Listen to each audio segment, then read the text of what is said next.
A few months ago, during one of my late-night Lyft shifts, I had an encounter that still haunts me. I picked up a ride from a closed convenience store, immediately feeling uneasy. The man waiting outside wore a filthy hoodie, moved erratically, and kept looking over his shoulder like he was being followed. Against my better judgment, I let him in. From the moment he sat in the back seat, he just stared at me through the rearview mirror, unblinking and intense. When I turned on the radio, he snapped at me to turn it off in a deep, raspy voice. The silence was suffocating until he finally spoke, asking if I'd ever picked up someone I shouldn't have. Trying to stay calm, I joked about it, but he just muttered to himself and then started ranting about being a former Uber driver who quit after getting robbed. He smiled the entire time he told the story, making my skin crawl. Then, he said something that sent chills down my spine. "It's funny how much trust you put in someone sitting right behind you." At that moment, he stopped being just another strange passenger. I saw him as a real threat. My heart pounded as he continued rambling, sometimes making no sense, other times hinting at something sinister. He suddenly began apologizing to someone, though not to me, repeatedly muttering "I didn't mean it and I'm sorry." I kept my eyes locked on the GPS, counting the seconds until I could get this guy out of my car. That was the night I decided to install a dashcam. I didn't respond, too afraid of what he might do if I did.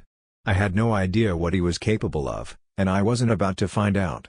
We were just minutes from his stop when he suddenly snapped out of his muttering haze and yelled that I had missed the turn. I knew I hadn't. The GPS showed we were on track, but out of sheer panic, I slammed on the brakes. He demanded I pull over, and with my hands shaking, I did as he said, desperate to end this nightmare. As soon as I shifted into park, headlights appeared behind us. It was a police car. I held my breath as it rolled past, its spotlight briefly sweeping over my car. That's when I noticed the guy in my back seat slouching down, trying to stay out of sight. He lay almost completely flat, eyes closed, as if pretending to be invisible. My heart pounded, but I kept still, afraid to make a wrong move. After an agonizing silence, he finally lifted his head and muttered, "You got lucky." Before I could react, he opened the door and vanished into the night. I ended my shift early, too shaken to keep driving. Weeks later, I came across a news article that sent chills down my spine. A convenience store had been robbed that night, just 2 blocks from where I had picked him up. The realization that I had unknowingly shared my car with a dangerous criminal made me sick. I debated contacting the police, but for personal reasons, I chose not to. Even if my report helped, I wasn't sure I wanted to get involved. One thing was certain, I'm much more cautious about who I let into my car now.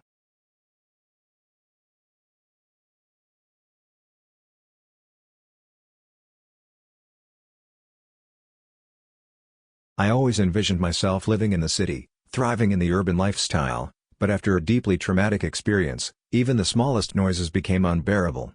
My psychiatrist diagnosed me with phonophobia. Every car horn or slamming door sent a jolt through my chest, like my body was bracing for something that never came.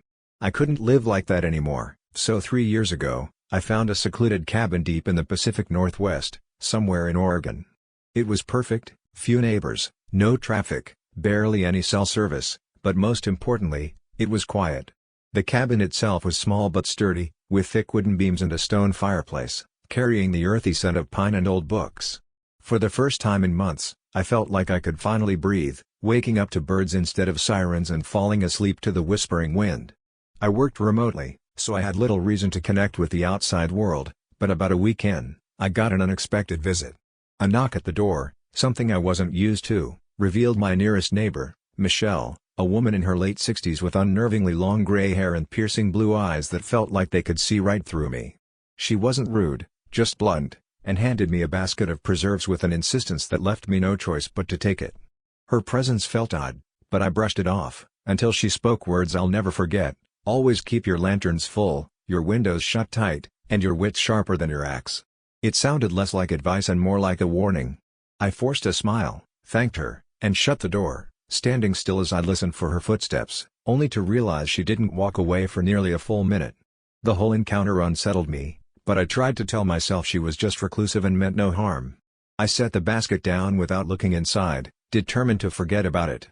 That night, a thunderstorm rolled in, rare for Oregon but not impossible, and as the wind howled outside, I couldn't shake the feeling that maybe, just maybe, I should have listened to her. As the storm raged outside, I lit a few candles and curled up on the couch with a book, trying to ignore the flickering power. Some might find isolation terrifying, but I found it oddly soothing. The natural sounds of the thunder and rain didn't bother me, in fact, they felt calming. But that peace was shattered a few hours in when a sudden, frantic banging at the door nearly made me jump out of my skin. My heart pounded as I grabbed a flashlight and hesitated before checking the window. It was Michelle, drenched from head to toe, clutching a flashlight of her own. Before I could even greet her, she blurted out that she had seen someone lurking near my woodpile and thought I should know. Her words sent a chill through me, but confusion quickly followed. How could she have seen anything from her cabin, 10 minutes away? I stepped onto the porch, shining my flashlight into the storm, but all I saw were trees swaying in the wind. I asked if she was sure, and she nodded, eyes darting nervously toward the woods like she expected something, or someone, to appear.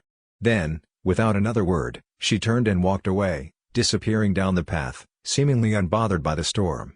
The second I shut the door behind me, unease settled in. Had she been on my property when she supposedly saw the figure? Was she lying?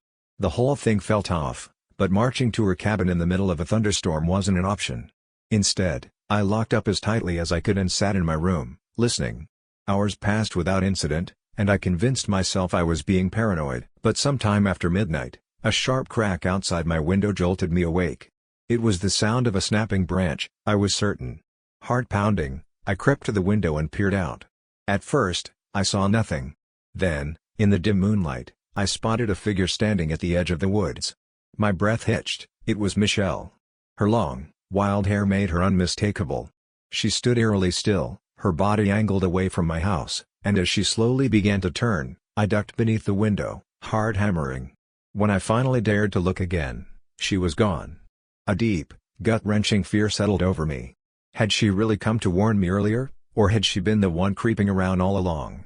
Sleep was impossible. I stayed alert until the first hints of dawn, telling myself I'd made it through the worst of the night. But just as exhaustion began to wear me down, there was another knock at the door. This time, it was different, quieter, more deliberate. I held my breath and peered through the window, expecting to see Michelle again. But it wasn't her. Standing outside was a large, burly man with a thick beard and a shaved head. Every instinct in my body screamed danger. My breath caught in my throat as I fought the urge to cry out. The situation had escalated from unsettling to outright terrifying. As silently as I could, I backed away from the door, locked myself in the bathroom, and with shaking hands, dialed the police. As I stayed on the phone with the operator, the banging on my front door grew more violent, like someone was smashing it with a heavy object. My heart pounded as the operator assured me that help was on the way and instructed me not to hang up. Then, with a deafening crash, the door gave way. I was certain I was going to die. The man, whoever he was, began tearing through my cabin, breaking glass and splintering wood. I sat frozen in the bathroom, trying to keep silent, barely holding off a panic attack. Strangely, he never seemed to search for me. I never heard his footsteps leave the living room. Eventually, the chaos stopped, and silence settled over the cabin once again. I barely had time to process what had happened before the police arrived surprisingly quickly, but not quickly enough. The intruder was long gone. Desperate for answers, I pleaded with them to help, but they were useless. Their search of the property was pathetic, and they outright refused to check the woods, claiming it was too dense and that they wouldn't find anything. Frustrated, I insisted they at least accompany me to Michelle's cabin. That's when my blood ran cold. The cabin was abandoned, completely. The police confirmed that no one had lived there for decades. Stunned, I demanded they search for squatters, but they dismissed my concerns, claiming there were no signs of habitation. When I tried to argue, they simply told me that living in the woods came with risks and left. I was beyond furious. I moved out immediately, but I had no choice but to spend one more night in that cabin. It was the longest night of my life, but nothing happened. Since then, life has been normal, but the memory still haunts me. Some of my more superstitious friends believe Michelle was a spirit trying to protect me, watching over my property for reasons unknown. I don't believe in the paranormal, so I think it's far more likely that Michelle and that man had been squatting in the abandoned cabin all along. What still unsettles me, though, is why they targeted me, or if Michelle really was involved at all. If she was, why would she warn me? I don't think I'll ever know.